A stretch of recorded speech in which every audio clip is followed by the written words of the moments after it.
à Kairos 2019. C'est notre première édition.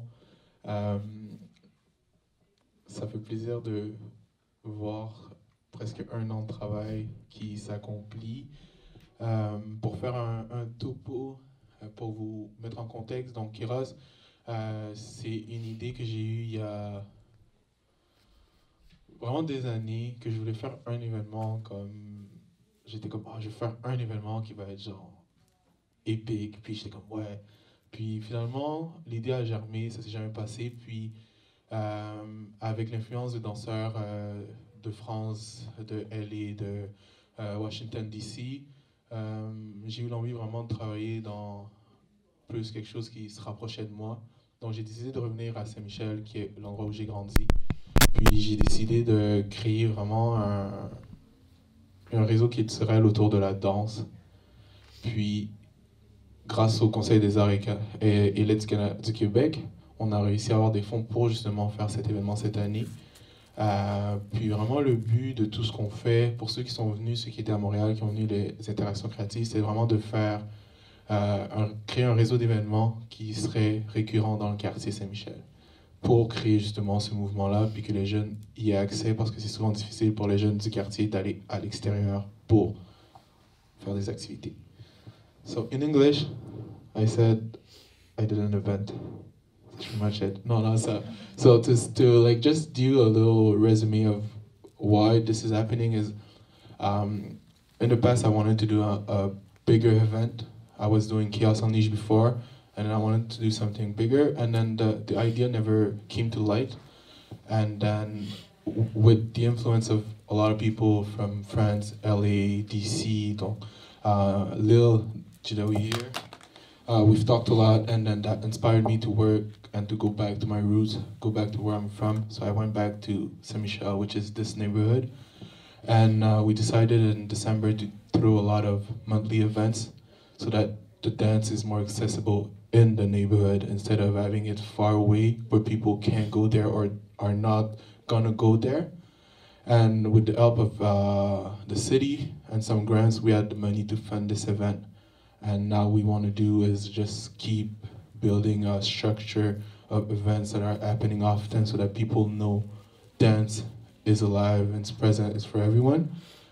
And so that's it, just to give you a little overview of the mission. So the mission is most of all to gather people that love dance and enjoy it and give them a good time and work around creativity. It's cool. So, just to start the conference, I would like to ask all our guests to take 5 minutes to present themselves, tell us about their past, their upbringing, their path in the dance. Vous voulez que je traduise en français? Est-ce que vous voulez que je vous traduise en français ce que j'ai dit? Ah, c'est parfait. Donc, si vous voulez, on peut commencer avec Cynthia, vu qu'elle a le micro. Bonsoir tout le monde, je ne sais pas si ça marche. Golitin Cynthia, ça fait 15 ans que je danse. Que dire J'ai commencé par le break. J'ai pas du tout commencé par le pop. J'ai commencé par le break parce que j'aime le rapport au sol. J'ai fait de la capoeira étant petite, vu que ce sont mes origines. Je suis née au Brésil et j'ai vécu 10 ans en Guyane. J'ai commencé par le break, entre autres. Il y avait plein d'autres disciplines. Alors, les rythmes diversifiés, par exemple en Guyane, beaucoup de dancehall par rapport au reggae, raga, qui est très présent en Guyane, avec le compas, des rythmes très très différents. Ensuite, je suis partie pour mes études à Paris en 2005. Et j'ai fait 3 ans, j'ai fait mes études pour ma mère, bien entendu. Hein. On a tous une petite histoire comme ça avec les parents qui veulent qu'on valide les études. Hein. Donc j'ai fait mes 3 ans de licence de langue étrangère appliquée. Mais à côté, je faisais de la danse. Et donc, c'est en arrivant à Paris que j'ai commencé à m'intéresser au debout. J'ai commencé par le hip-hop. Et par la suite, le popping est arrivé. Avec le... Alors, pour vous dire la vérité, le boogaloo ne m'intéressait pas du tout. C'était une danse qui ne me parlait pas. Dans le style, je trouvais que c'était trop enfermant. C'est avec... on me dit, oui, il y a le twistoflex. Je dis, ok, ça m'intéresse pas. Donc, pour moi, c'était trop enfermant. Et c'est en voyant une vidéo du Juste Debout de... Je vais pas vous dire de bêtises, je sais plus quelle année, mais c'est en voyant Magali avec Claire, le duo 2004. Voilà. J'ai perdu contre. C'est en voyant ces deux danseuses. Alors, c'est surtout Magali qui m'a inspirée. Elle était dans une autre énergie. C'était pas du tout du boogaloo, mais elle faisait du pop. Et je me suis dit, ah, il y a une autre manière de danser, de faire du pop que autour du boogaloo. Donc, à partir de là, je me suis intéressée à faire du popping en mode autodidacte. Bien entendu, j'ai mes références. J'ai des gens avec qui j'ai commencé à apprendre, avec notamment Nelson. Nelson qui a beaucoup fait des interventions en Guyane. Donc c'est le premier danseur avec qui j'ai commencé à interroger, à demander ceci, des petits conseils.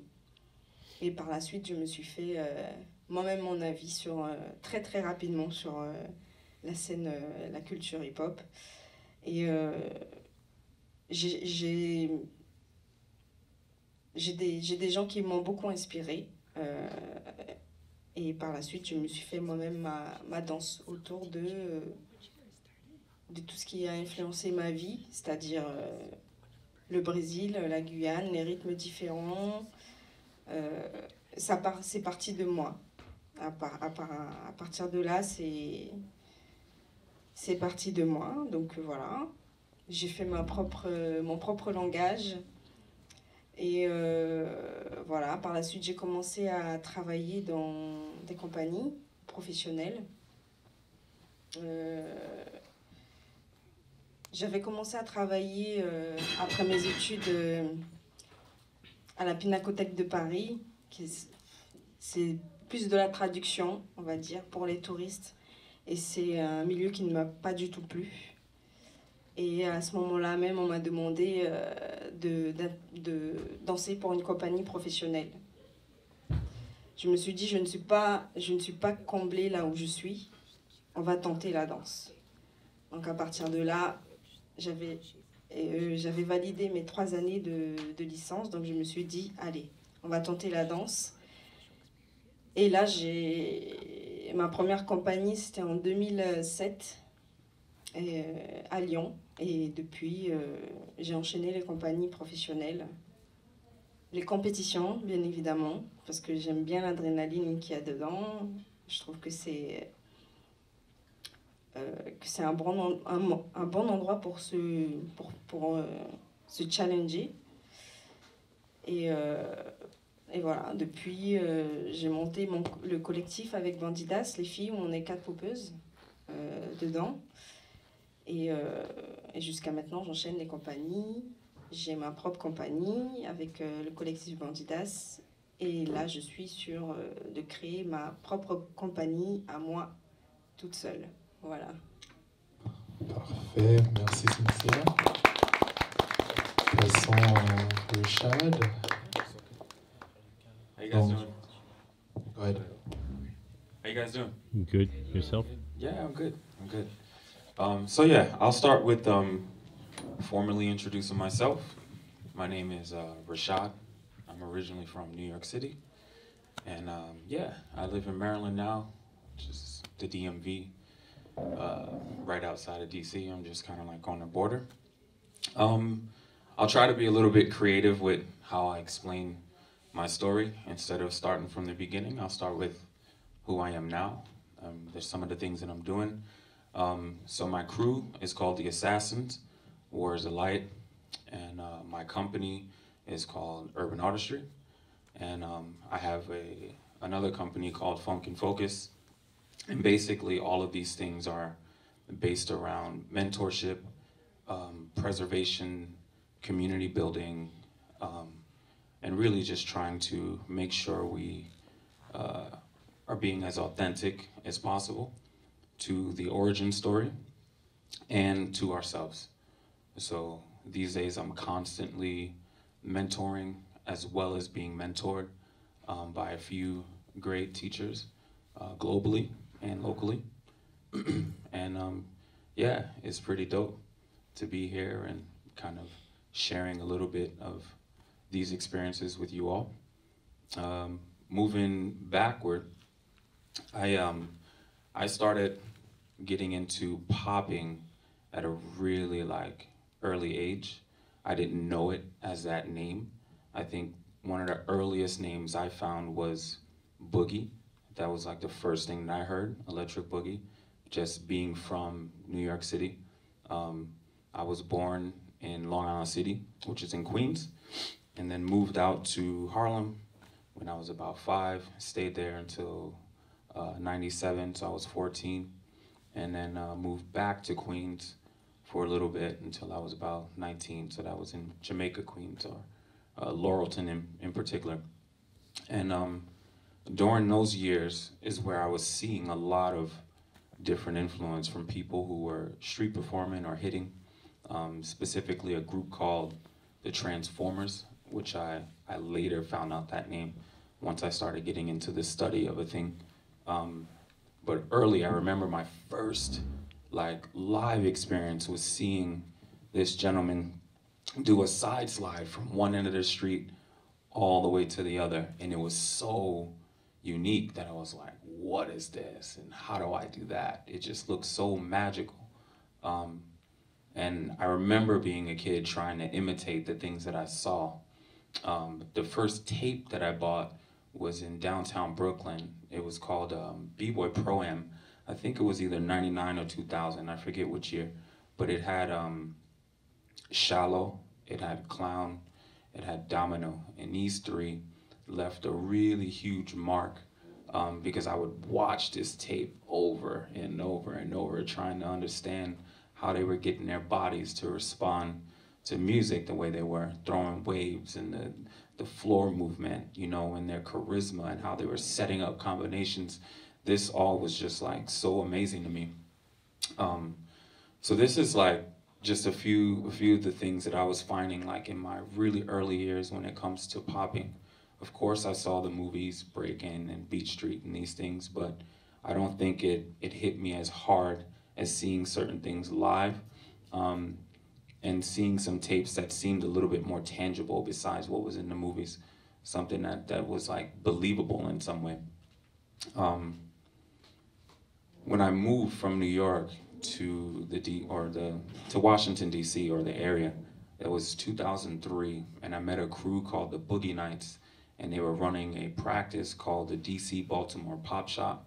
One of my earlier teachers was showing me some things that were in the Electric Boogaloo flavor and style of movement. Yeah, I took to these things really fast, and he later introduced me to one of his teachers, who is now my mentor and has been since 2005. His name is Junius House Brickhouse, and he's the person to open me up to the world, what it was like on the international scene, what it was like to really be mentored, not only in movement, but in thought, but in our personal lives. He was just really involved in everything and trying to make sure I was growing into, the cliche, but the best version of myself, And I kind of hung around him every day. We were going out to clubs, we were not only popping, but we were doing things in hip hop. We were going to a lot of house clubs, we were going to raves, we were going anywhere where we could find space on the floor for us to dance and celebrate and build some things together. He is the leader of my crew. He's the leader of our company. And I owe this gentleman like so much when it comes to my development. A few of his mentors and teachers are from abroad. They're from Denmark and then and London. And I'll just name a couple of these guys. It's a gentleman named Thomas Herold from a crew called Out of Control. It's also Mr. Steen or Steen Korne, also from Out of Control, Denmark. Their teacher was Damon Rubberband Man Frost. Their other teacher is Anthony Edwards, who is from London. He taught them locking. Damon taught them boogaloo and popping. And we are basically a part of a really long legacy of movers. Yeah, that's my short story. I could get a little bit longer, but maybe later. Cool. Thank you. Ouais, tu vas enchaîner? J'enchaîne. Oui, vas-y.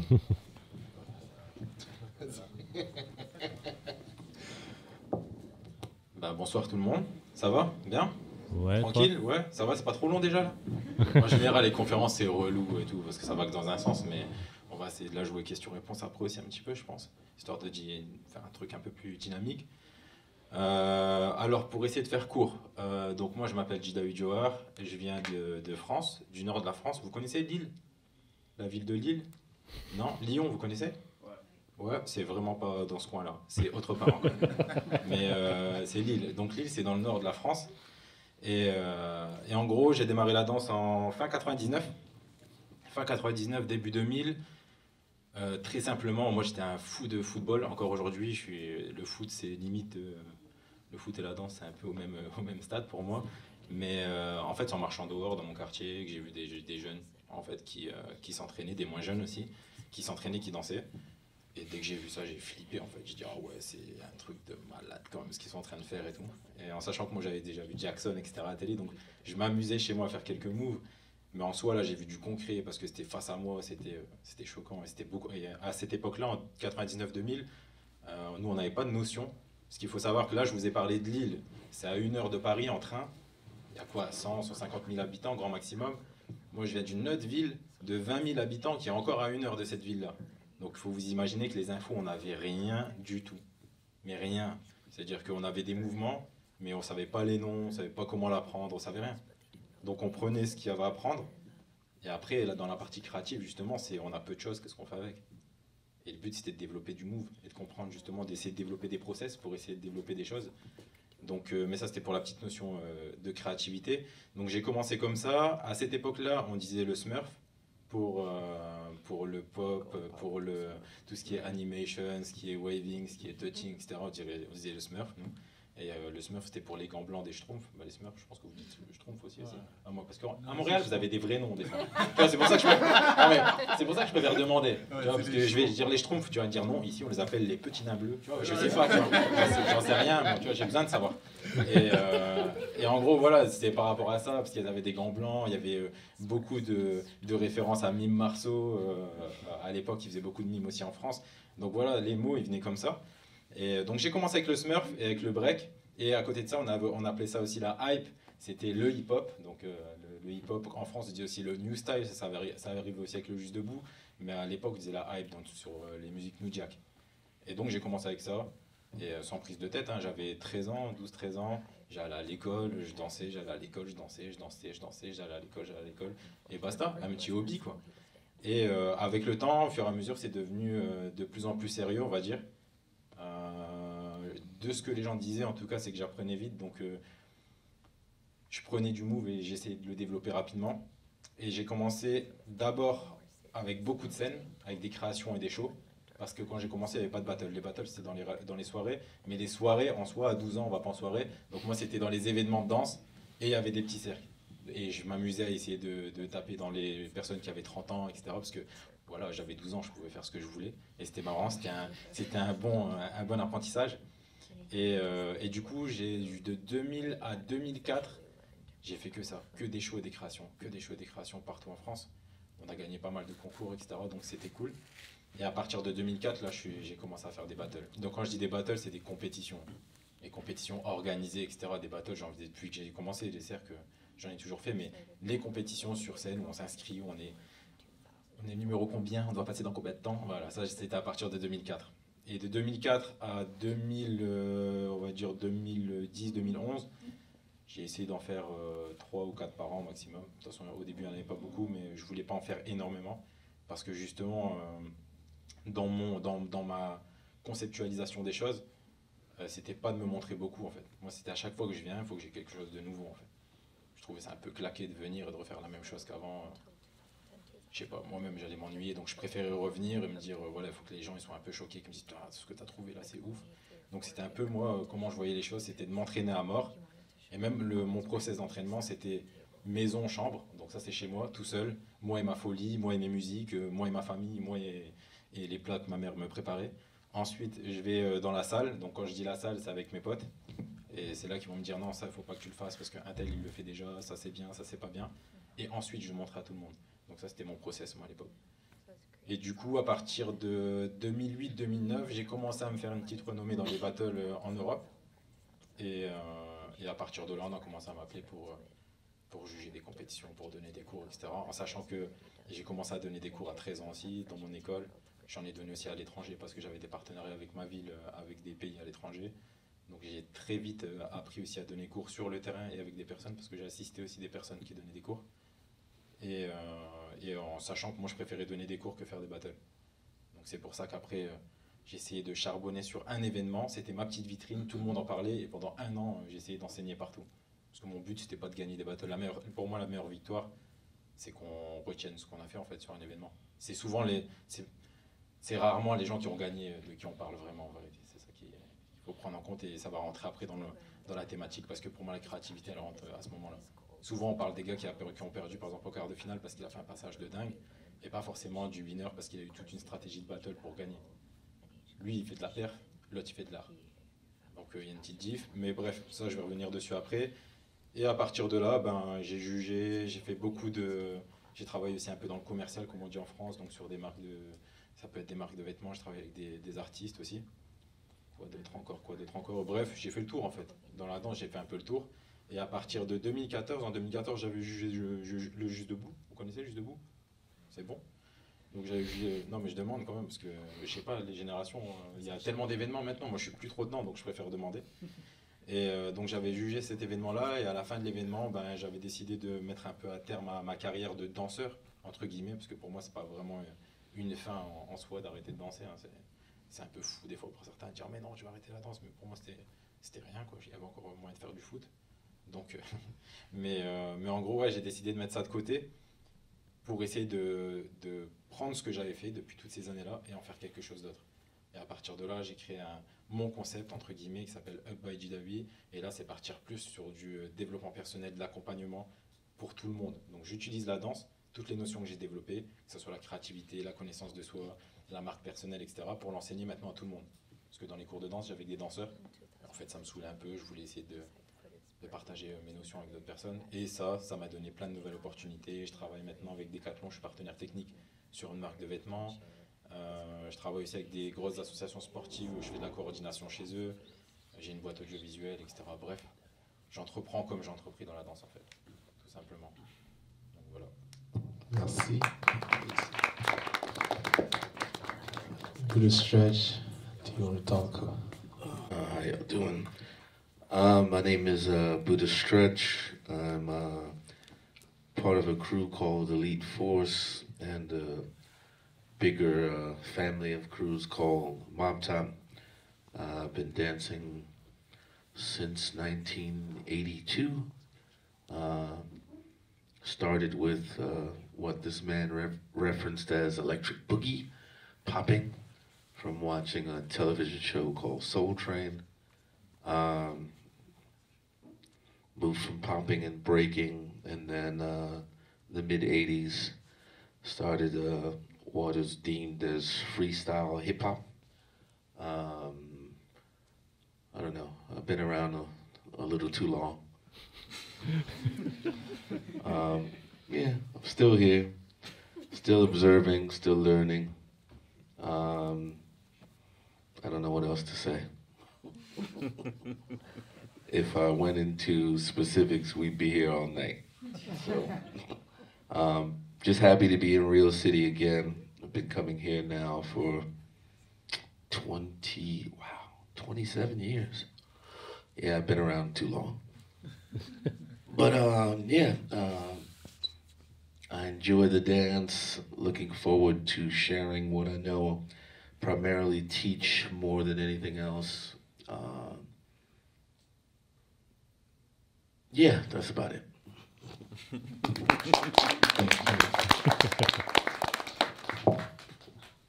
So now we're gonna move to the creativity part of the conference. So this year, what we wanted to do is talk about creativity in dance, because I feel like the subject that's not talked about a lot, especially here in Montreal. And in Montreal, we have this thing where we really like being creative. So I feel like it was a good time or a good place to talk about this and have input from people that are all creative in their own ways. And then I've been through so much in the dance. So the first question is, I'll say it in French first and then in English. Donc pour vous, c'est compte tenu du fait que la créativité c'est quand même un sujet, c'est quand même un terme subjectif. Qu'est-ce que ce serait pour vous, de manière brève, qu'est-ce que ce serait la créativité? So what I say is, knowing that creativity, the term, is pretty subjective, what would be being creative for you?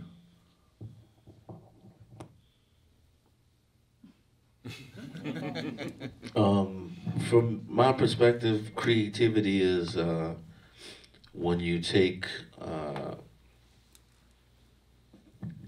what's there and create something else out of it.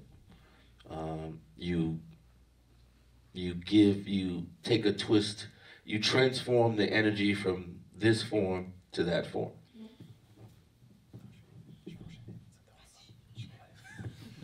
Je le fais en français ou français, c'est bon.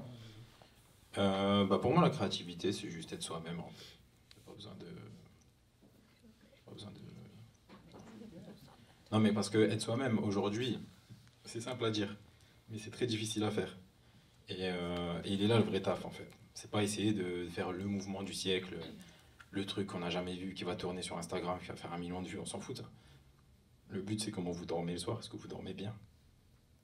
C'est juste ça, en fait.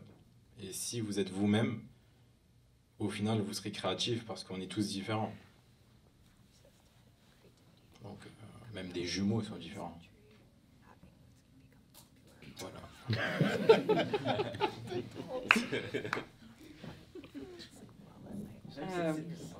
Ouais, faut être simple de temps en temps. On est à Montréal quand même. Voilà, quoi. On n'a pas fait 10 heures d'avion pour être compliqué.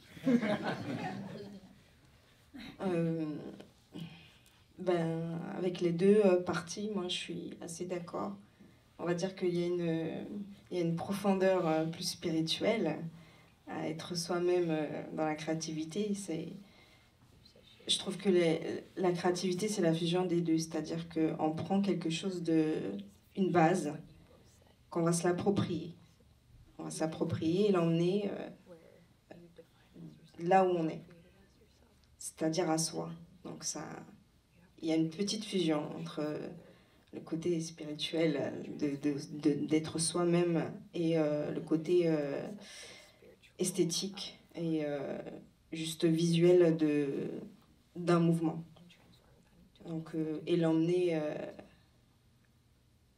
prendre une base et explorer dans l'espace, dans la musique, dans le sol, en faire tout ce qu'on veut avec. Voilà.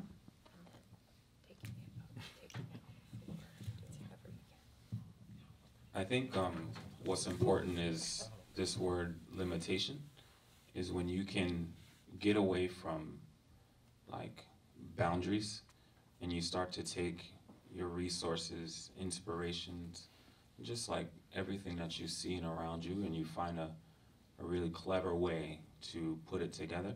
That's like, as they're saying, I think everybody's saying the same thing in different ways, but whatever's honest to you I think this is gonna help you to open up and try it in a new way. So yeah, combinations of things. Yeah. Nice, thank you. Attends, je vais rajouter un petit truc. Ah, tu vas aller vite toi ce soir quand même. Ah ouais, je me suis dit on a le temps, on est entre nous, c'est sympa et tout. Faire un barbecue et tout. Ok. Non, la seule chose que je voulais rajouter en fait, c'est que quand je parlais aussi d'être soi-même, c'est parce que pour moi c'est la base pour pouvoir continuer comme il faut par la suite. Parce qu'en fait, un mouvement, il peut être, peu importe le mouvement, et même souvent c'est des mouvements très simples auxquels je veux faire référence, c'est que quand vous le vivez réellement, parce que vous vous connaissez, c'est ce que vous voulez faire, il n'y a pas besoin d'en faire des masses en fait. Pas besoin d'en faire des tonnes. Parce que la manière dont vous allez le vivre, même si c'est une base, vous allez la vivre à votre manière. Et c'est pour ça que pour moi, il n'y a pas forcément besoin d'être, tu vois, être créatif. Aujourd'hui, on a l'impression que c'est un gars qui fait un carré, après il tourne en 3D, il revient, sa tête elle va dans le sol, elle ressort à Paris, il revient à Montréal. Tu vois, tu te dis, mais mec, t'as pas besoin de faire tout ça, tu vois, tranquille, tu vois, on est là entre nous, quoi. Et c'est pour ça que pour moi, en fait, ça part de là. Ça part vraiment de ce que vous ressentez, et c'est d'être sincère, comme disait Rachad, c'est d'être honnête, en fait, avec ce que vous faites, et il n'y a pas besoin d'en faire des tonnes. Et prenez juste l'exemple, par exemple, des peintres. On n'a jamais dit à Léonard de Vinci, il y a moyen que tu refasses vite fait un tableau la semaine prochaine, tu vois. Montre-nous la Joconde, et c'est bon, on va tous aller le voir pendant 30 ans. C'est bien, c'est bien. En fait, il n'y a pas besoin de faire plus. C'est bien, c'est bien. On ne demande pas d'en faire beaucoup, on demande de faire quelque chose de bien. Et la créativité, pour moi, c'est ça, c'est trouver les choses qui vous correspondent et qui sont bien. Point. Esthétiquement, si c'est beau, c'est beau. On peut le refaire à vie, c'est intemporel. C'est pour ça qu'il y a des personnes, il y a des danseurs, des fois on les voit pendant un événement, le lendemain on les a oubliés.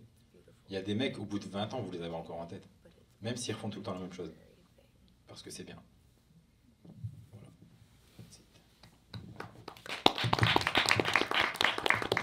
Voilà. My next question is, how should we, take it in many forms, preserve the essence of a dance? Because, like, if we take Boogaloo history, popping history, it's been there for a long time, and then it evolved, it changed, it matured, it transformed, and how can we preserve that essence through time? As the same with hip-hop, donc en français, c'est comment préserver l'essence d'une danse malgré l'évolution du temps. I think that's a really good question, and probably for me like a really important question right now, because I'm looking at myself and I'm like, well, I know I'm not from a certain time frame or a certain generation, but I carry, you know, my heritage with me. I carry my ancestors, I carry, you know, what my parents instilled and the things that I saw in my neighborhood. Sometimes I feel most detached when I don't go back, you know, when I'm not like constantly calling my mom saying, hey Ma, I love you, you know, or just to be in the same room with her. I'm like, okay. You know, or I sit down next to my dad on a chair and he just wants to watch the game, but I'm just there. Just being there kind of helps me to remember why, you know? So I think when it comes to movement, for me, all of that is connected. So your upbringing and then thinking about it in dance, what is the origin story? I mentioned this word origin before, but when we stay connected to the elders, there's a lot of lessons there that we miss when we're trying so much to find out who we are. We can actually find out who we are through the people that got us to where we're going and where we are today. So I think if we can consistently stay around the elders when we need to, this is gonna help us stay grounded and keep this movement going forward. I think sometimes we cut off the bridge, we cut off the ties so much with this, I need to evolve. I need to live in my concepts. I need to, whatever this thing is that you think you're doing is brand new, which is cool. There's a part of that you need to be exploring, like we're talking about with creativity. But I think we can do both. A tradition is carrying on a tradition of being yourself. But in order to learn that, again, I think you have to go backward and see that these people that came before us we're also trying to be individuals. We're also trying to stand out. And they have that story to tell on, and it will inspire you. That's again that resource thing I mentioned too. Like, here it is, we have someone that we can build from, you know, and try to carry it on as authentic as possible.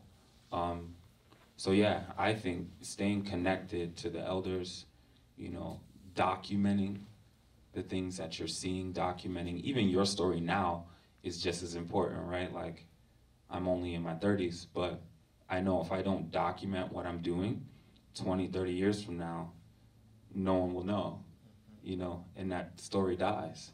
So we have to be vocal about it. We have to write it. We've got to film it, you know, because there's elders out in the world that we'll never see because their story is just not out, you know. So, but when you do find that gem, go into it, you know, dive in, ask them the questions without trying to code them and make them change for you to understand it the way you need to, but just for them to get their story out. But again, just like, I think we need to be connected to our elders. So yeah.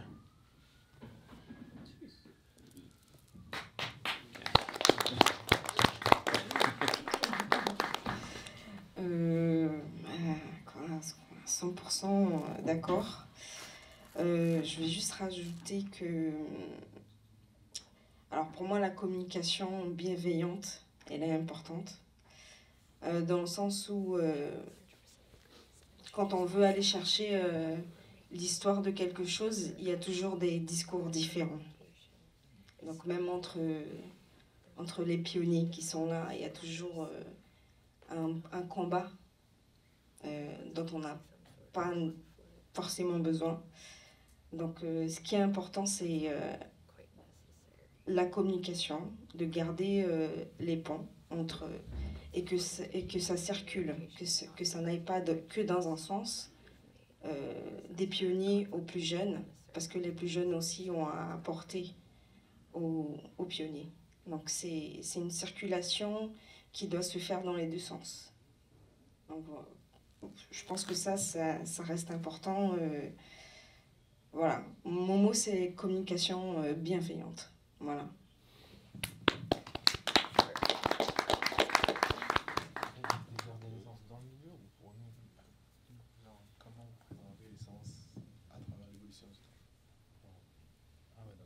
Projet global, quoi. Tu parles pour globalité. Ouais, ça c'est hip-hop, quoi.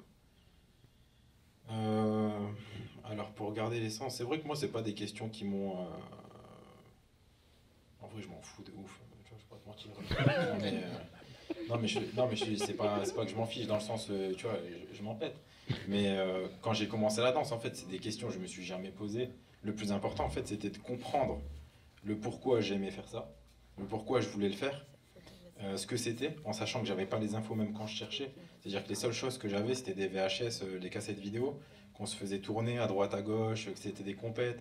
À l'époque, il y avait le Freestyle Session, il y avait le Pro-Am, Radiotron, c'était des choses comme ça. Je veux dire, on n'avait pas d'infos. La première cassette que j'ai vue vraiment, on va dire, d'un danseur individuel et qui avait un très gros niveau, c'était Wiggles. Et les premières fois que j'ai vu ces cassettes-là, moi, ça m'a choqué parce que c'était même pas par rapport à l'essence même du hip-hop. Moi, c'était plus à comment le mec, c'était une machine en fait. Le mec, comment il était fort, comment il développait des moves, etc. Et en fait, c'était à travers la danse, à travers les événements que je comprenais un petit peu, moi, l'essence du hip-hop. Et surtout ce qu'on m'avait enseigné autour de moi, c'est-à-dire que c'était de l'échange à mort en fait. Il y avait du partage tout le temps, c'était des cercles, mais pas de la compète, c'était des cercles juste pour échanger. Une personne qui voulait apprendre, on lui apprenait directement. Et pour moi, en fait, ça passe sur ça passe surtout sur de l'humain. Parce qu'aujourd'hui, on est beaucoup dans le numérique. Et je pense pas qu'à travers le numérique, on puisse vraiment bien enseigner l'essence, ou en tout cas le garder.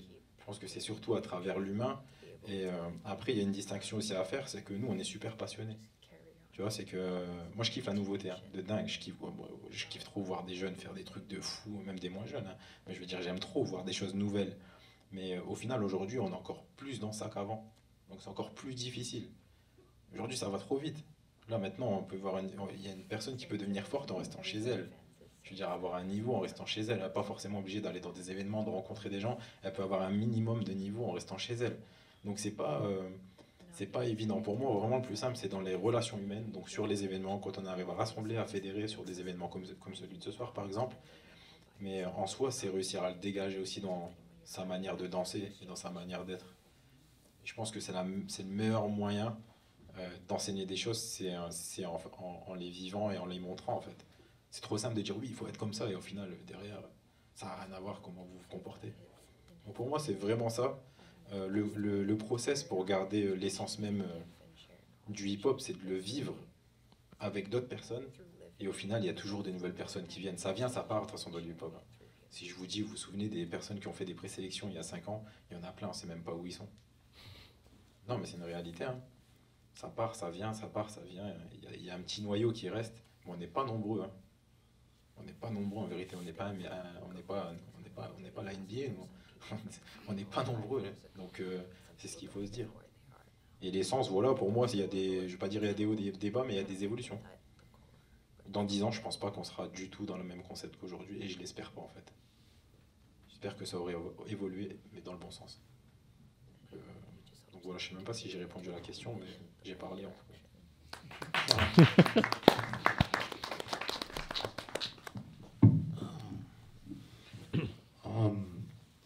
So on the way here, I had a conversation with Ford about martial arts, and he was saying that he studies a martial art and he's learning the background, the history of it, and why his teacher thinks that is important. Traditions and things of that nature are all about time, and time changes everything. From my perspective, you can't control where things go. You shouldn't even try. But in order to know where something is going, you have to know where it started. If you tell somebody you're going to meet them somewhere, you have to meet them from a time and a place. You have to, in order to know where you're traveling, you have to have a start point. Nobody just blinks into existence. Everything starts at one point and builds. So for me, that's why the history and the traditions behind the dance and the culture are so important. In order to understand it, it's like understanding yourself. You have to look at both of your parents and then both of your parents' parents. And you have to trace your timeline back to discover how you got to where you are now. So if you don't trace that back, then you don't know where you came from. So if you don't know where you came from, how do you know where you're going? And that's why it's important. But on the other hand, from my perspective, there are too many, there's too much, how should I put this? Too much thought being put into trying to move forward without moving forward from what? Like the whole term of evolution bothers me. We evolved from fish. Fish swim. Anybody in here got gills? Can y'all breathe underwater? No? That's evolution. That took a long time. The dances that we do, they're not even that old. They haven't been around that long. So watching and people using that word evolution, it makes me laugh because the longer that you're around, the more you'll see the same thing go round and round and round. Nothing is new anymore. You start to see that everything is an extension of what came before it. It's a new combination of the same thing, much like you are a new combination of your parents. You all grew up in the same way. Everybody here still has the same 2 eyes, nose, 2 ears, hair, arms, fingernails, toes that you started with. They've grown, they've changed, but they're still the same. Did you evolve? No, you grew. So growth and evolution, two different things. And the whole evolution thing, yeah, I'm ranting, but yeah, thank you.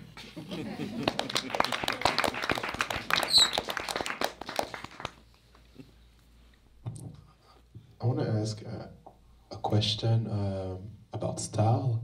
So, question simple is, what is having a style in dance, in your opinion?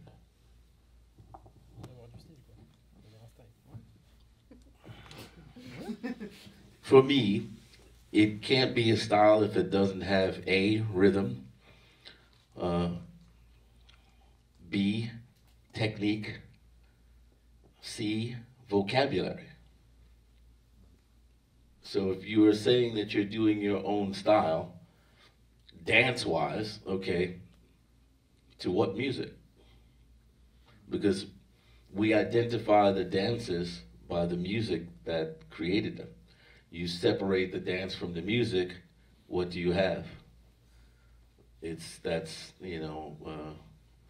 calisthenics, it's not dance. So for me, when people say, well, I'm doing my own style. Oh, you're doing your own style, okay, what is it called? Oh, it's called popping.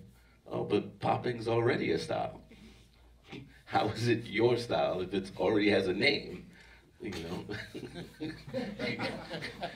So that's what I mean. If you're going to come up with a style and it's your style, you should give it its own, name, its own, its own, application. You can't say you're doing a style that already exists. And for me, it's basically from the idea of, okay, if you're doing a style, what is it called? How do you do it? What makes it a style? And a lot of the times people equate a dance step as a dance style. A step is one step. A dance style has multiple steps.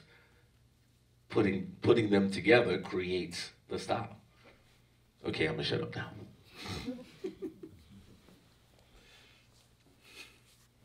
I'm still thinking. Somebody else could go right now. Ok.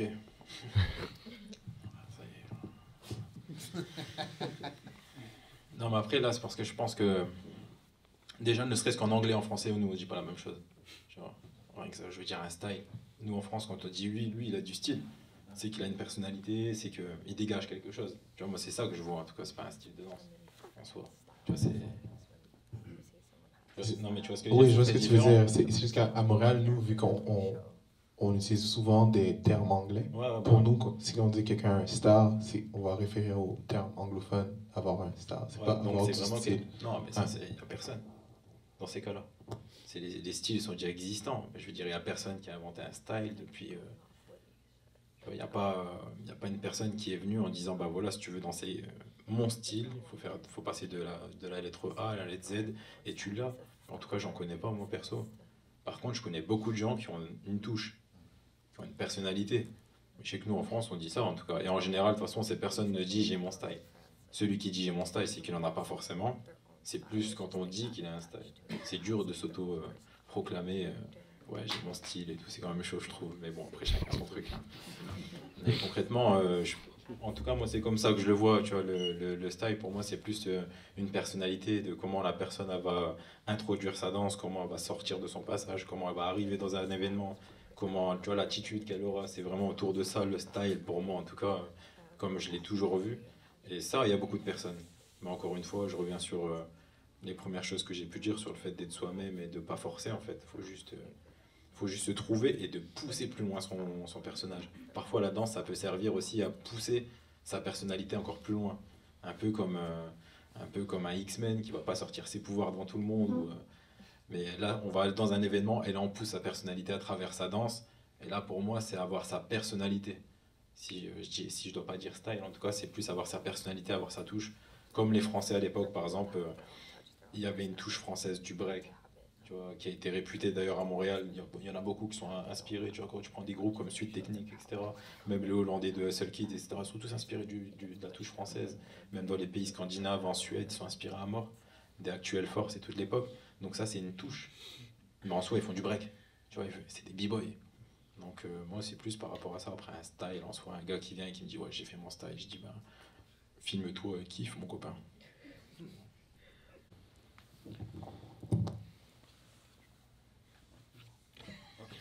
All right, I'm ready now. I think that that style has everything to do with how you twist something that kind of like, if we're talking being stylish, not necessarily style, but I think sometimes people use that word as a way to define, as he's saying, your personality. Something that helps you to stand out or show your identity. But I also think it's a way to go against a norm, right? Like if everyone says you're supposed to wear your head straight in order to fit into what society says, you know, you're like, oh, all my clothes are neat, I gotta iron them. Then you're like, you know what, hold up, let me twist this junk like to the side. You know what I mean? Like you start doing things to bend the rules, just to push the limits, which goes back to being creative, right? Or having a variation of something. If we look at history of even just, let's just say popping, from boogaloo to strutting to roboting to popping to electric boogie to the Smurf to body popping to there's all these different names to define really the same shit. You know, so are all of them doing different styles? As he said, it already had vocabulary, so when you get it, did you add new names and add new moves? Or is it just because you didn't know and you kind of made like $1 out of 15 cents, you did this thing, right? So I think that there's a difference between creating style and having a set of rules or like a system that works, and then doing something with the very little knowledge you have and trying to find a way to make it work for you, and you put a spin on it in some way. I just think it's just an identity thing. So, yeah.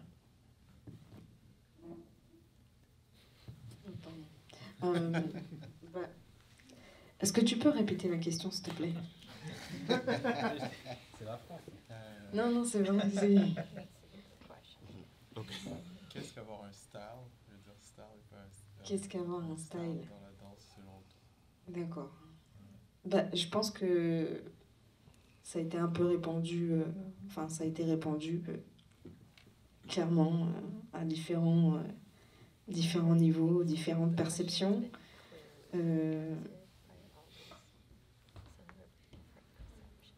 Avoir un style, c'est aussi connaître l'histoire, son histoire. Tu vois, c'est connaître aussi l'histoire de ce que tu fais. Donc, entre autres, au-delà de la personnalité, c'est vraiment savoir où tu poses les pieds, quoi. C'est connaître et pousser les limites, mais savoir où on pose les pieds.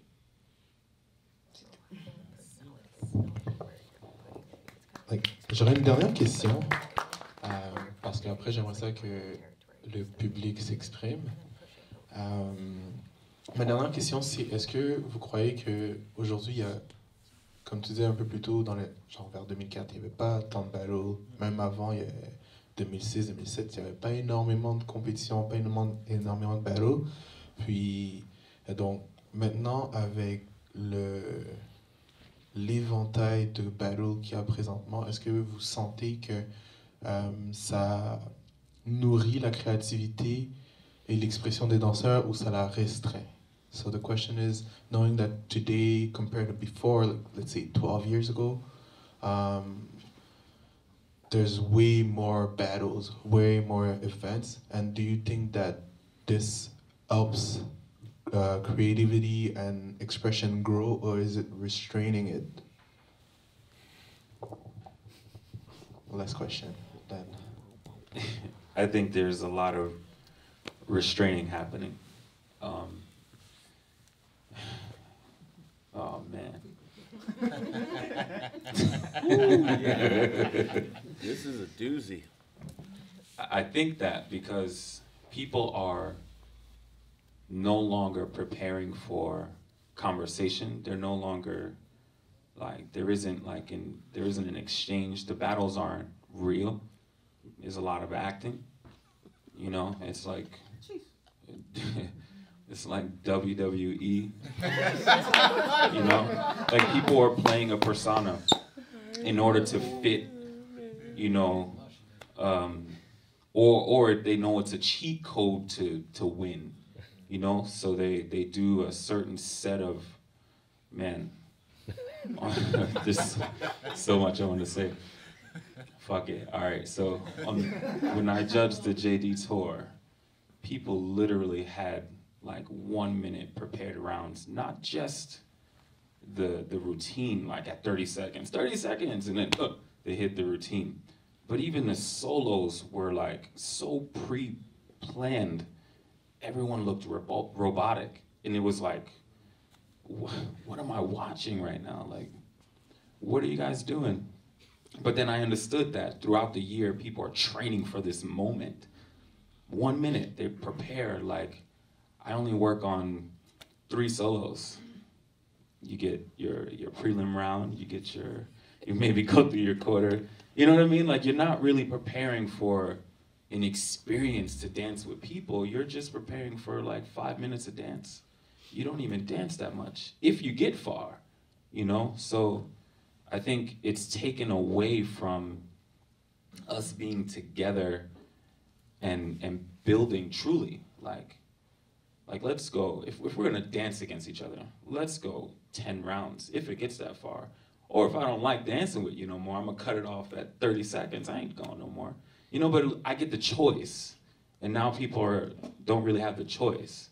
So it's taken out that creativity. There's no parties. There's no jamming together. You know, it's based around winning. You know, and not winning for anything besides being in your ego, you know? Not winning because, you know, this is gonna help somebody else. Like, it's not about culture anymore. It's just contest. The contest isn't culture. The culture is being in a community center where there's kids running around. We gotta keep in mind, a lot of this was youth culture. It was kids having a good time. They're the most in the moment people outside of elders, like when they're, you know, but youth are like, yeah, here, now. You know, when they don't like it, I don't like it, we're gonna leave. You know what I mean? Like, but adults, we get this responsibility, we wanna attack it, we've got goals, we're set. And so we're treating the dance the same way, you know? And a lot of popping is no longer youth culture. All of us are like adults, college students, you know?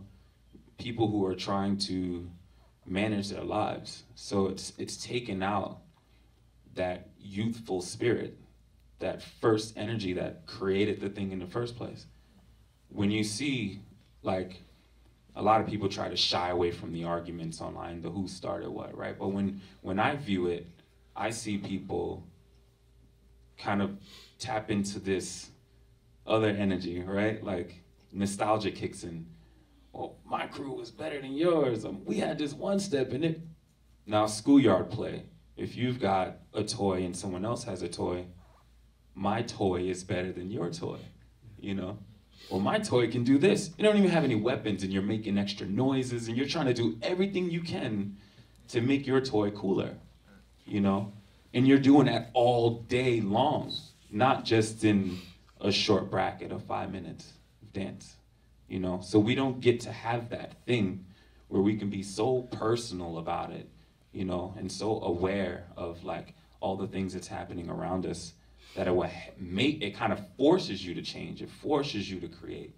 You know, the contests, I think, are just making people want to get the judge's vote, and that's it. You know, or get more likes on your Instagram, or like you get more followers, or you know, yeah. There's so much, man. There's so much to that question. Yeah, I'm gonna stop right there before I say something that somebody won't fight me for. Keep going. Nah. Later. I just want to say this, even, you said like 12 years ago, even 12 years ago, they weren't battles. They're contests. They're dance contests. They're not battles. From my generation, a battle, if I wanted to battle you, I came to your house, I rang your bell, I asked your mama, could you come outside? And I got in your ass and then sent you back home. That's a battle. Or I saw you in the club, I didn't say a word, I looked at you, you looked at me, everybody moved out the way, and we danced until somebody stopped. Usually you. That's a battle. What y'all are referring to are dance contests with judges and DJs and an MC and a crowd and blah, blah, blah. Those are dance contests. We had actual battles. And the people that I battled, most of them are my friends now. Most of these people are you know, people that I've grown with, because that was a conversation. It was communication. It's the original social network.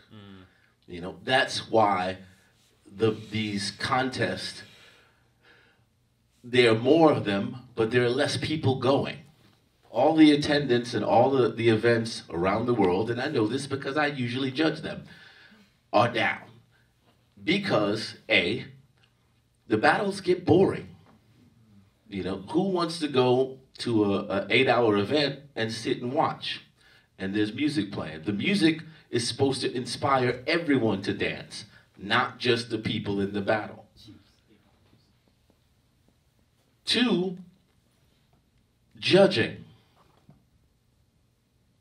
You got people judging who shouldn't even be in the judge's seat, who shouldn't be in the battle, who should still be in a class trying to learn the dance that they're actually judging. Then you have people judging who pick only the people that they know, only the people that they've seen, only their friends. So it's completely unfair. Then you have people that are judging and they have no criteria for what they're judging. Oh, you know, your vibe, I didn't understand it. The fuck does that mean?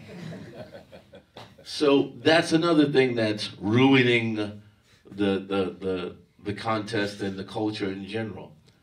And the most important part, the music is awful. Get some really good DJs and play some music that people actually care about. Not just, you know, what you think is an alternative track record, an alternative track that nobody else has and nobody else plays. You know, it's special because only you have it. It's only special if everybody loves it. If you're playing music that 10 people in a crowd of 1,000 like, you're not doing your job.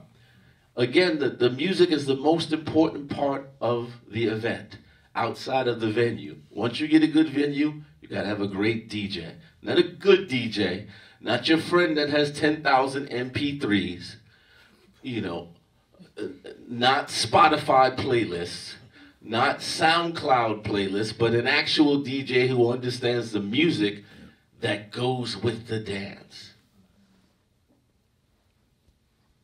And I'm on a rant, bye.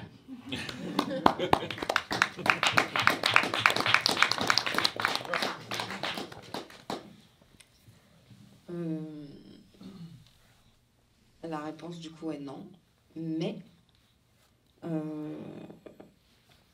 de là où je suis, quand même, j'ai 33 ans, et on a un discours avec, on a 4 générations très différentes, là déjà, rien que de voir 4 générations, je vois quand même de la créativité. Ce qui n'aide pas, c'est le contexte. C'est la communication qui ne passe pas, la musique qui est... Je suis tout à fait d'accord avec la musique, ça ne suit plus, ça ne va plus à la culture à laquelle dans laquelle on est en fait. C'est pas... je trouve qu'il y a un décalage. On rentre dans un truc très robotique, très mécanisé, tout le contraire du mouvement dans lequel on est, où c'est né de quelque chose de vivant. Et là, on rentre dans quelque chose de froid. Mais il y a de la créativité. Je vois des jeunes qui arrivent à pousser malgré ça, à pousser dans ce froid, de ramener de la chaleur. Bon, c'est assez conceptuel ce que je suis en train de dire, mais je vois de la créativité. Il faut juste ramener le contexte, le côté chaleureux de la culture hip-hop, le côté musical, le côté vraiment de la musique qui rend ce mouvement, cette culture juste magique. Et je pense que oui, il y a de la créativité. Après, dans les battles, je rejoins Rachad et Buddha Stretch. C'est vraiment... il n'y a plus de vie. On y va, on fait ce qu'on a à faire, et quand on a fini, bah, c'est fini. Et ça, c'est dommage, c'est navrant, et ça meurt petit à petit, ça meurt. Il n'y a plus de connexion, il n'y a plus d'échange. Là où on peut pousser, créer ensemble, créer quelque chose, il n'y a plus ça. Et dès qu'on a fini, je vois des gens carrément qui regardent leur passage sur leur téléphone. Allô, on est là. Enfin, c'est l'évolution du monde, mais c'est à nous de faire en sorte que la culture nous appartient en quelque sorte, dans quelque chose de plus chaleureux. Ouais.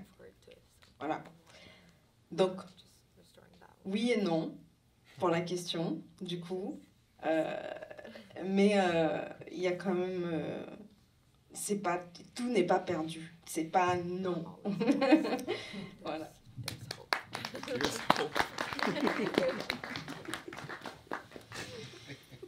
Moi, je vais être détesté de ouf. C'est un problème. Donc la question, c'était est-ce qu'il y a trop d'événements, en fait, par rapport à la créativité? Est-ce que le fait qu'il y ait autant d'événements, Ouais, ça nuit à la créativité? Moi, je pense que de la créativité, il y en a toujours eu. Il y en a encore aujourd'hui, il y en aura demain, il y en aura toujours, tu vois. C'est juste... En fait, il faut parler avec du concret. Tu vois, parce que là, on est là, on parle, on préfère... Moi, j'ai kiffé mon temps, et je veux que les jeunes, ils kiffent le leur, tu vois. C'est-à-dire, moi, mon temps, j'ai kiffé quelque chose qui va plus jamais exister. Parce que c'est la life, en fait. C'est comme ça. Et puis, j'ai plus le même âge, je vais même pas le kiffer de la même façon. Donc, au final, moi, j'ai kiffé. J'espère que vous kiffez votre temps. Et c'est tout ce qui m'importe. Mais après, au-delà de ça, en termes de créativité, si je me remémore, tu vois, mes débuts, il n'y avait pas beaucoup de gens créatifs. En fait, c'était juste que ça se voyait plus parce qu'il y avait moins d'événements. Mais en soi, je peux pas te sortir plus de 10 gros noms au Japon, par exemple, qui sont super créatifs de ma génération. Pareil en France, pareil aux US, il n'y en a pas des tonnes. Des personnes vraiment qui ont poussé, il n'y en a pas beaucoup. Et heureusement, je vous dirais même. Parce que ça serait un peu la merde, en vrai, si on était beaucoup. Parce qu'on ne saurait même pas qui regarder, etc. En fait, c'est comme dans tous les milieux. Plus il y a des personnes fortes, et moins il y en a, en fait. C'est pyramidal. Le monde est fait comme ça. Et aujourd'hui, il y a plein de jeunes qui sont super créatifs, mais ils ne sont pas beaucoup. Et à l'époque, je ne pense pas qu'ils étaient super créatifs non plus. Donc moi, je pars vraiment de ce principe-là. Après, si je dois rentrer vraiment dans du plus technique, moi, je pense que c'est une question d'attention, en fait. C'est vraiment ça. C'est-à-dire que demain, si tu fais le battle, c'est quoi ton intention? L'organisateur qui organise un événement, c'est quoi son intention? Le jury qui vient juger, c'est quoi son intention?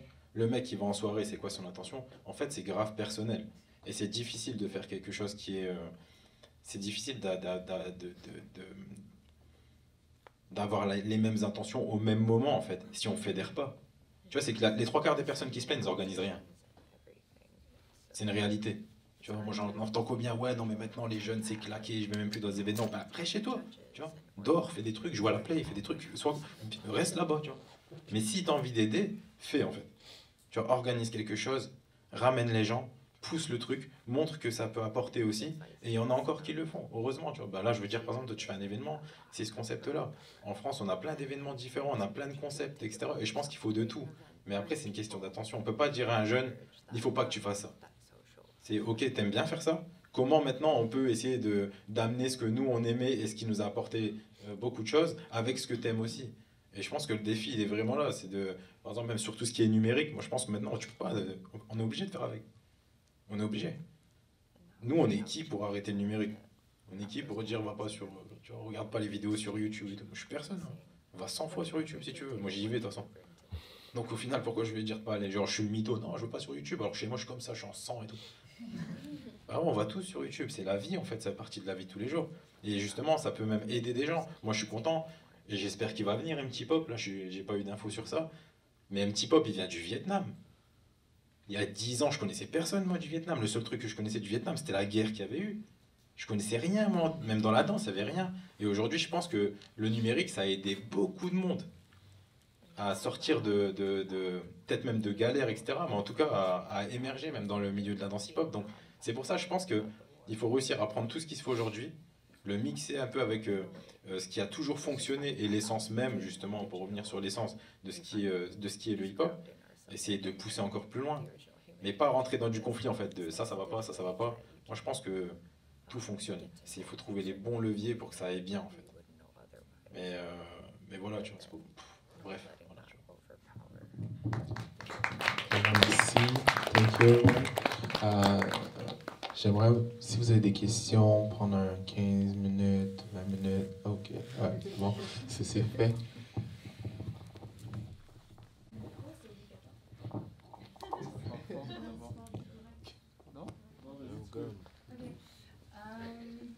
So I'll say it in English. Thank you. What I'm asking is, after several years of practicing dance, and sometimes we kind of feel like we're hitting a plateau, and you feel uninspired, or, well, that's for me personally, but it happened a lot of times. And I'm wondering, what do you do when that happens? What are your inspiration? What do you do to stay creative and inspired? Je peux répondre?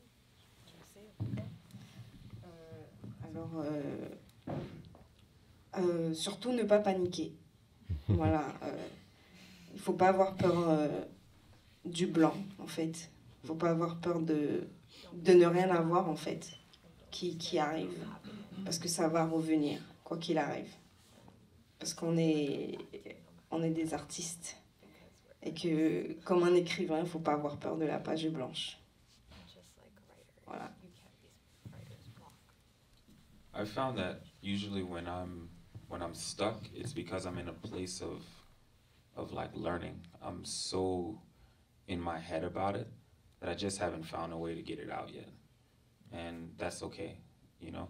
So sometimes I'll just find other things to do with my time, so I'm not like constantly just in here circling back and forth. And it may even be that I have to come away from the movement for a second. Maybe I'll search for music, you know, I'll take a ride on my bike, like I'll put my head into my kids. Like I just find other things to do. And for me, the dance is always gonna be there. It's not changing. So yeah, I just take that as my time to just kind of find the formula, and I let that fester for a bit, you know, let it marinate, and then I'll come back to it later. So yeah. Ouais, moi c'est pareil que Rachad en tout cas, juste pour dire ça, mais en fait la créativité tu la kiffes que quand tu la perds en fait. Si tu étais tout le temps créatif, tu kifferais plus. En fait c'est important de temps en temps d'avoir des moments où t'as rien, parce que le jour où tu trouves une petite idée ou un truc qui fait que wow, là je peux pousser le truc, c'est incroyable, c'est des moments uniques en fait. Tu vois, c'est des choses abstraites.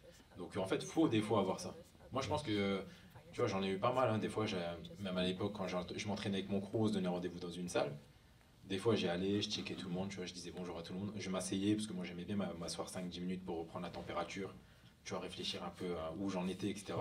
C'est quoi, des fois, je m'asseyais, 10 minutes après, je me relevais, je redisais au revoir à tout le monde et je rentrais chez moi. Parce qu'en fait, je voulais pas forcer. C'est-à-dire, parfois, il faut forcer, je pense, parce que tu es à ça. Mais des fois, faut pas forcer. Faut juste se dire, vas-y, je vais faire un autre truc, je m'en fous. En fait, on n'est pas à un jour près. Qui m'attend, de toute façon? Personne. Tout le monde s'en fout. Tu vois, il n'y a personne qui est en train de se dire, ouais, qu'est-ce qu'elle fait là? On a besoin de son idée. On s'en fout, en fait. Tu vois, personne ne se dit ça, là. Tu vois, il n'y a personne qui se dit ça. Genre, ouais, Ford, il y a quoi comme idée? Tu vois, on s'en fout. On pense qu'à nous, en vérité. Donc, au final, il vaut mieux se prendre une journée, 2 jours. Tu fais rien, tu fais autre chose, tu vois. Et au final, tu reviens et tu vas trouver le petit truc, tu voudras en parler à tout le monde tellement que ce sera ouf. Donc, moi, je pense que c'est cette sensation-là, elle est trop importante dans la créativité pour pouvoir à chaque fois aller de l'avant. Voilà, mais en tout cas, Rachad, après pour moi, il a dit exactement ce que je faisais aussi comme process, quoi. I have a quick question. How do you practice? Usually either I practice alone or with a friend. I go with, example, a style that could be waving, and then I'll put parameters to go deeper into that concept. And then, yeah. Okay, my advice to you, stop thinking. Because once you become cerebral, that's stagnation. I always teach in class the dance is like fighting. When you fight with someone, you don't think, I'm going to punch, now I'm going to kick, now I'm going to block, because you'll get beat up. You react. So when you want to dance and you want to be creative, you need to react to the music. Okay? Always change the kind of music that you listen to. Okay, if you said waving, okay, you can wave to any goddamn thing. If you only wave to the same kind of music, then guess what? You're going to only move a certain way. If you change the music, that changes the mood in the moment. And that's where the creativity happens. It takes you out of your comfort zone. It takes you out of what you know into what you don't know. And when you're in what you don't know is when you're forced to create.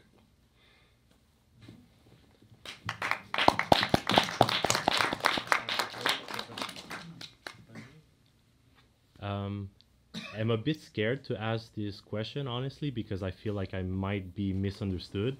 But a bit of context, all of you mentioned that we all have to stay young, and that's where the essence of the street dance I comes didn't from. say that.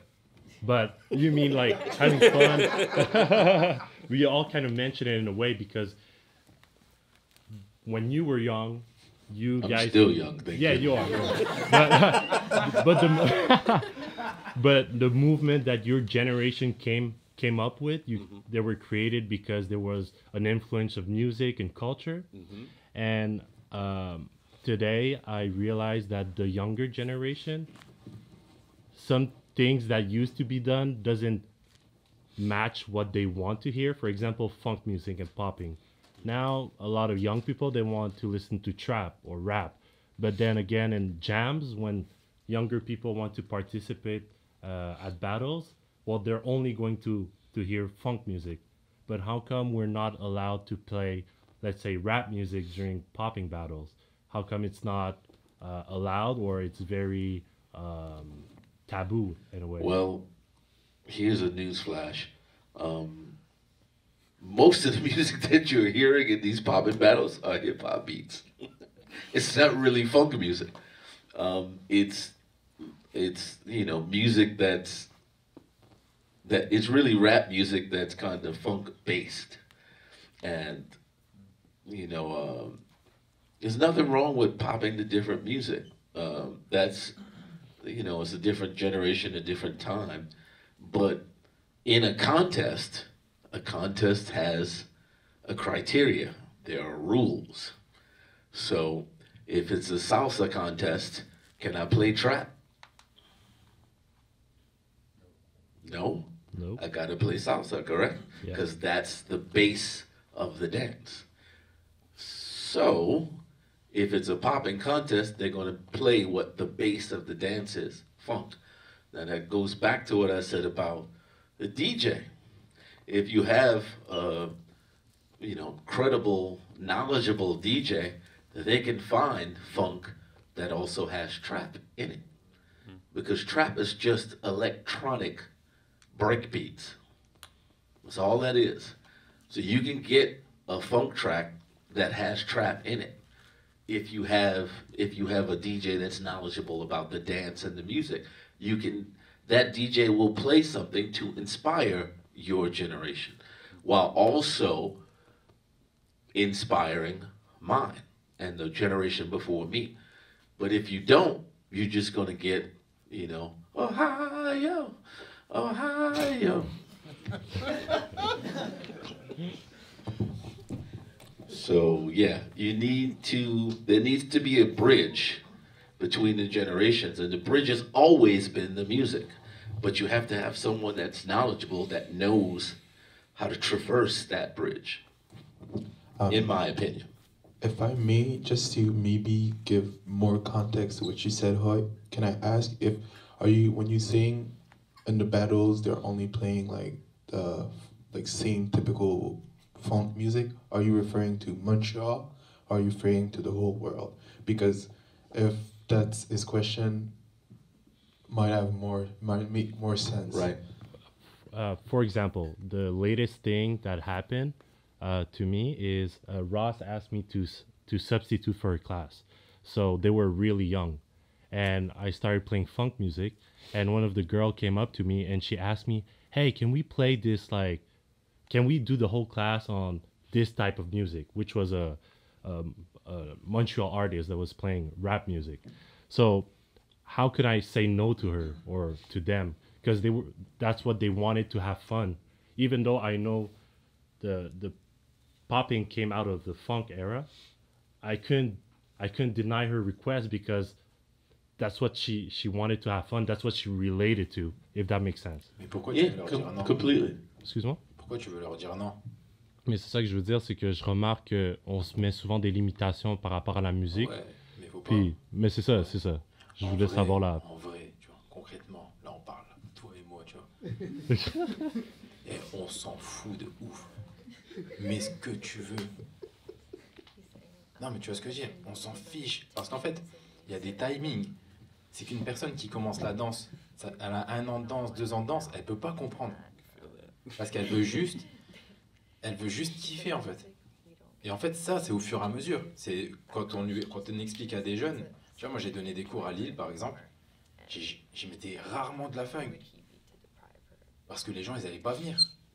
Alors que c'est des gens qui me demandaient de donner des cours. C'est eux qui n'allaient pas venir. Tu vois ce que je veux dire? Parce qu'en fait, eux, ils voulaient juste kiffer. Donc au final, je me suis dit, pour les attirer, je vais mettre des sons qui kiffent. Et moi, en plus, je vais mettre mes sons que je kiffe aussi. Parce que j'écoute quasiment pas de funk, moi, tu vois. Mais au-delà de ça, je vais profiter du fait qu'ils viennent et qu'ils commencent à kiffer pour leur dire, tu vois, à la base, il y avait même ça, je vais leur claquer des vidéos, je vais leur montrer c'était quoi. Tu vois, pour amener ça, c'est juste de la pédagogie, en fait. C'est juste de la pédagogie. Mais en soi, on n'a pas le droit de dire non. Parce que tu vas dire non, mais elle sort. Elle va dire, mais lui, je vais plus jamais le revoir. On va mettre ces 2 écouteurs, t'existes plus. Donc, tu vois, au final, c'est pour ça, moi, je suis pas dans le contre. Moi, c'est comment on fait avec, en fait. Comment on fait avec. Et que ce soit dans les battles ou autre, pour moi, c'est tout le temps ça, tu vois. C'est comment on fait avec. Comment on arrive à chaque fois à mixer les choses pour que tout le monde se sente un peu concerné. Et après, ceux qui disent non, mais ça devrait être comme ça, tu vois, qu'ils fassent leur événement et qu'ils ne nous fassent pas chier, en fait, tu vois. Tu vois, c'est tout. Les pros, ça, mais vas-y. Tu vois, faites un feu, tournez autour et soyez contents, les mecs, tu vois ce que je veux dire. Non, mais c'est la réalité, tu vois. Nous, on kiffe tous ensemble. Si on est là aujourd'hui, c'est parce qu'il y a eu beaucoup de choses différentes, en fait. Moi, en tout cas, c'est ce que je pense. Si on est tous là aujourd'hui, c'est parce qu'il y a eu plein de choses différentes qui ont émergé durant plein d'années. Et si on s'était justement cloîtré dans quelque chose, aujourd'hui, on n'en serait pas là, j'en suis sûr. Donc, c'est justement, on utilise ça pour pousser encore le niveau plus loin. Mais dis-leur jamais non. Justement, mets-leur et tu fais. Moi, je kiffe pas, mais vas-y, je vais peut-être écouter ce que tu écoutes et au final, tu vas peut-être trouver une solution pour mettre des sons que toi tu kiffes, tu vois. 1 second, I just want to piggyback. Okay, I went through, well, I always go through what you're saying, but In particular, earlier this year, I went through that, teaching a class, and I'm teaching, basically they're like between 10 and 12-year-olds. So I'm playing Big Daddy Kane. I'm playing, you know, Premier, Gangstar. They don't know who any of these people are. And I'm trying to teach them. The point that I'm trying to make is the kids in the class couldn't relate to what I was playing because it's way beyond their timeline. So what I did was I played Bruno Mars and Cardi B, which is a remake of a New Jack Swing sound. And they instantly loved it because they knew they had a reference point. So once I got them with that reference, then I played Bobby Brown. Then they understood the connection between that. And also I showed them a clip. I showed them the clip of Bruno Mars and Cardi B's video, and then I showed them a clip of me on the original set of In Living Color, which that is based on. And then they were like, wow. So that's what I mean by you have to find the bridge for them to relate. You know, it's your job as a teacher to bridge that gap. And I'm gonna pass the mic home. Oui. Ok, on me met la pression pour parler tout de suite, donc j'y vais. Alors, en tant que pédagogue, on a une responsabilité, forcément. Alors, tant que la racine elle est solide, faut pas dire non. En tout cas, c'est mon avis. Tant que l'élève en question sait, parce que quand on dit à un élève, on ne sait pas ce qu'il va devenir. Est-ce qu'il va devenir artiste plus tard? Est-ce qu'il va faire des compétitions? Si, par exemple, elle se met à faire des compétitions de pop, qu'elle ne soit pas étonnée de ne pas tomber sur de la trappe en faisant un battle de pop. Tu vois, donc je pense qu'il faut garder un esprit ouvert pour ne pas tuer la créativité, parce que certaines musiques, à certaines époques, ne donnent pas l'envie de créer ou d'aller en avant. Mais il faut que la racine elle soit solide, c'est-à-dire qu'elle sache, qu'elle connaisse que ça c'est lié à ça, que le style qu'elle veut faire ou les styles qu'elle veut faire, c'est né de telle ou telle, c'est lié à telle musique, etc. Je pense que la base elle doit être vraiment solide pour pouvoir naviguer, revenir, faire des liens, etc. Ouais. En passant, je l'aurais pas dit non. Faut jamais dire non. J'aurais pas dit non. Ok, c'est bon. Merci. I think everybody really answered the question. But I just want to add on to a personal experience as well. Like I have two daughters, 11 and 7. And they live with their moms like 2 hours south of where I am. Typically, on our road trips back and forth to our homes, we play a game. And the game is name that sample, either by tune or by rhythm pattern, but they gotta find it somehow. And so we'll play music of today, things that they're really into. And then I'll go, it's similar to what he's saying. It's the same thing, you know? And then I'll go, okay, let me play the original. And my oldest go, oh, that's from that one song, you know? And she gets really excited because it's a reference point, right? And I think when we can find this balance of connecting generations so we don't feel so far away from each other, then it's easier to communicate, as Cynthia was saying earlier, you know? Like, so this is, I think, extremely important as an educator.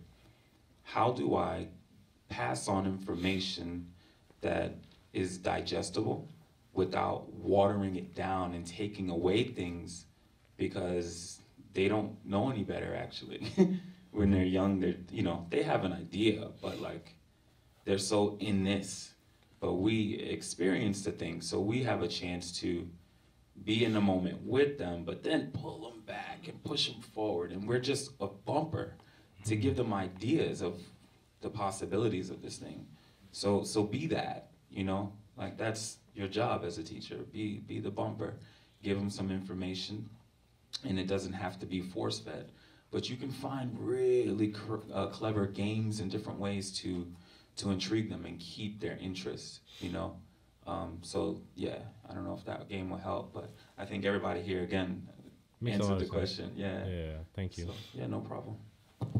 I'll move to, since time is running, to one last question. Dans nos conversations, on parlait souvent plus autour de l'identité, avec tout ce qu'on a parlé, et je vais revenir sur ce que tu as dit. Avec ce que Rashad a dit, il parlait surtout de la WWE, du fait de acting. Et des fois, pour certaines personnes, il y en a comme qui sont dans des routines à cause de leur vie personnelle et à cause de la société. Qui fait en sorte que par inconsciemment, ils font du chilling ou acting. Et en termes de, pour rester authentique, je me demandais comment ces gens-là pourraient faire pour trouver une façon de se trouver. C'est quoi comme les points pour que ces gens-là puissent se trouver? Lui, il est chiant. Lui, il a attendu 23 heures pour poser une question comme ça. Ah, je rigole, hein. Je rigole. Vas-y, je réponds direct, comme ça c'est fait. Alors là, en fait, le truc, c'est genre avoir des petites clés, quoi, sur comment... En fait, ça, c'est propre à chacun, déjà. Je pense que c'est propre à chacun. C'est difficile de venir et de donner un trousseau de clés du... Tiens, les clés de la personnalité, tu vois, tu peux pas... Tu vois, ça se fait pas comme ça. Je pense pas qu'il y ait un process universel. Par contre, justement... Moi, ça n'a pas été mon cas, mais autour de moi, j'ai eu des personnes qui, dans la life, ils étaient plus en galère, tu vois, que moi. Vraiment galère, tu vois. Et eux, justement, ils se servaient de la danse pour sortir de ça. Tu vois, ça veut dire que c'est à travers la danse qu'ils arrivent à se lâcher. Alors que d'autres, parfois, tu vois, dans leur vie, ça va très bien, mais dans la danse, ils n'arrivent pas forcément à se lâcher. Donc, tu vois, je pense que chacun doit essayer de trouver les petits leviers qui font que là, tu es présent, en fait. Il faut juste être présent. Il faut être là. C'est-à-dire que quand tu commences à danser, il faut être là, il ne faut pas être autre part. Tu vois, faut être vraiment là. Je sais pas si tu vois ce que je veux dire, mais il faut vivre ce que tu fais. Et concrètement, après, se connaître, ça se fait pas du jour au lendemain, ça prend du temps. Et pour ça, il faut tester des choses. Tu vois, c'est comme, il y a des danseurs, tu vois qu'au bout de 7-8 ans, parfois, tu leur dis, bah, c'est quoi, en fait, c'est quoi que t'as envie de, c'est quoi ton truc, en fait, à toi, c'est quoi? Explique-moi, c'est quoi ton truc? Tu vois, c'est comme un peu quand tu juges un événement et un mec qui vient et dit, ouais, tu peux me donner des conseils, mais je sais même pas t'es qui. Tu veux que je te conseille sur quoi? Mange des chips, tu vois, c'est pas un conseil, tu vois. Non, mais j'ai besoin de savoir t'es qui, en fait. Si tu me dis pas ce que t'es, ce que tu veux et ce que tu veux être, comment je peux t'aider en fait? Ça veut dire, peut-être tu détestes les vagues, je vais dire, bah fais des vagues un peu. Et il va me dire, ah ouais, c'est ça ton conseil? Ouais, fais plein de vagues. Vas-y, plein de vagues. Ça défonce et tout. Bah, tu vois, je peux pas t'aider. Donc au final, en vrai, c'est un travail perso. Et ce travail perso-là, il se fait sur vraiment beaucoup de temps. Et en fait, chacun avance à sa manière. Mais le plus important, c'est de faire, c'est de tester. Après, bon, là, je vais rentrer dans plein de notions de tout ce qui est confiance, connaissance, etc. Mais ça se travaille au fur et à mesure. Mais concrètement, c'est ça. Faut profiter de la danse pour essayer d'expérimenter des choses que tu peux pas faire en dehors. Tu sais, on est plein de règles, nous. On a des manières de traverser. Tu vois, ici, avant de monter dans le bus, genre, vous faites la queue et tout, c'est un truc de ouf. Tu vois, moi, ça m'a choqué tout à l'heure avec ma femme encore, tu vois. Mais c'est des règles. Dans la danse, tu vois, le but, c'est de l'artistique, c'est fais ton truc, en fait. Là, on t'impose rien.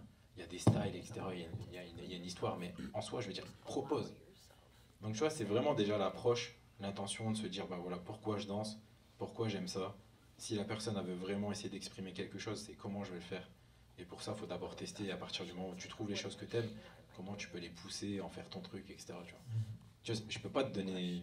C'est impossible de résoudre ce problème-là en 5 minutes. Tu vois. Sinon, mais laisse tomber, tu vois. C'est un truc de malade. Mais en soi, c'est un long travail. Mais c'est un travail qu'on doit faire avec soi-même, tu vois. C'est pas un travail... En tout cas, voilà, j'essaie d'y répondre, mais pour moi, c'est vraiment un travail qui prend du temps. Et c'est propre à chacun. C'est difficile d'avoir les clés pour tout le monde, quoi. I think trust is a really important word, right? We have to trust that everything that you've acquired, everything that you've been training is in your body so that when you get into a contest, you can just react to the situation that you have. You can't control the music. You can't control the opponent that you're gonna get. You can't control, you know, what decision the judge is gonna make. And so you have to just trust. Most of going into the contest is all about your anxiety. You get more tired from like thinking about a thing, what's gonna happen, than you do from the actual dance itself. So if I put a lot of energy into training the mentality of like, okay, I gotta, when I get this person, I'm gonna do this, and we're gonna do this routine, but you don't know. You have no idea. So you just gotta trust that what you got is okay. And be so comfortable with yourself that when someone says something to you in movement, you can go, yeah, I like that. I have something for this. You can respond, because that's the conversation, you know? Otherwise, you'd just be responding something preset. You know, when you have a tough time, like you're going through something with someone and you know you want to say it, so in your head you're rehearsing it. You're like, okay, when I see him, I'm gonna say this, and it don't happen because you're over-rehearsed. There's no right way to say it, you know? But just trust that you got and you can get it out. You just gotta do it, you know, in the situation. But you can't control what the other person's gonna do, how they're gonna react. Same in the contest, we can't control it. So just trust yourself, that's okay. You have a story and it's valued, you know? And do you value it? And if you believe in it, then other people might vibe with it. They might catch in, you know, like, oh yeah, I feel that. Or they might not, that's okay too, who cares? But if you trust it, this is important. So that's what I meant by the act, because people are acting these things, but they don't really believe in it, you know? And you can see it when someone's up there faking the funk, right? You can see that thing, so yeah. I'm gonna have to cut this short, but if you have a quick thing you wanna say, you can say it now or let it die forever.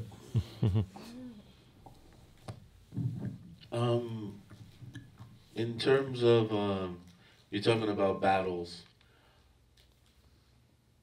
clear your mind. A lot of times I hear from people in the battles that they started to think, or they had, you know, they felt some kind of way. If you clear your mind and fill up your mind with just music, there's no room for anything else. There's no room for fear. There's no room for anxiety. There's no room for thinking. There's just you and the music. And your body will respond to the music, because that's all the mind has. So if your mind is on the music, then your body's in the moment. And you're just gonna create because the music is moving you, not you moving you.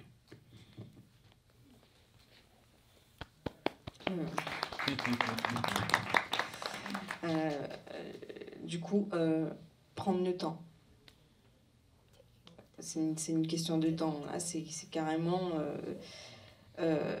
on est des artistes, mais la danse est liée profondément à la vie qu'on mène tout court sur cette terre. Hein, il faut dire ce qui est. C'est une quête de vie, au final. Donc c'est vraiment prendre le temps de faire ce qu'on fait avec plaisir et de ne pas avoir peur, de se faire confiance.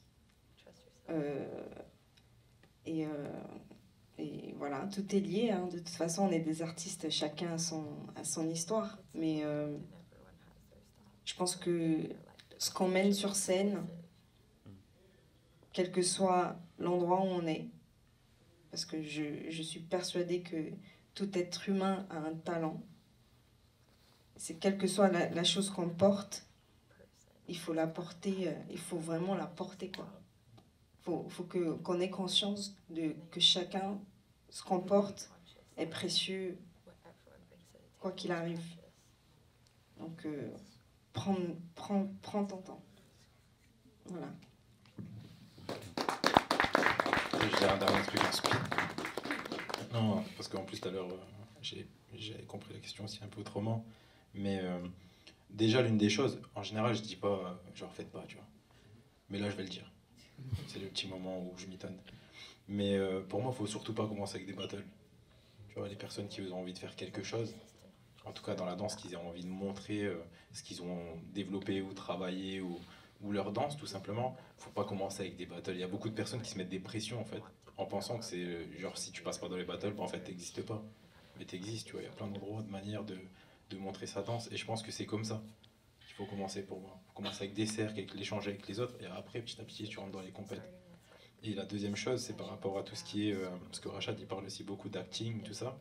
Et je pense qu'il y a beaucoup, il y a des danseurs, en jouant aussi un rôle, c'est aussi leur manière de montrer des choses. Tu vois, c'est important. Moi, je pense que tu peux être authentique en créant un personnage.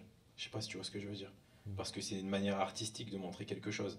C'est pas forcément être soi, c'est pas forcément juste être comme on est. C'est aussi montrer ce qu'on a dans notre tête. Et des fois, pour le modéliser, on peut aussi se créer un personnage.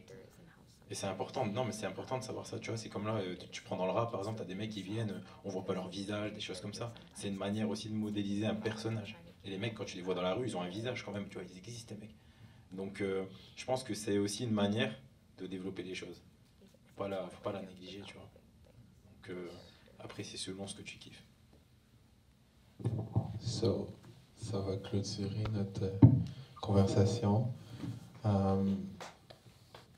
Je pense que c'est super cool qu'on ait la chance d'avoir ces 4 invités-là. Like, I've been meeting them over and over for the last 10 years.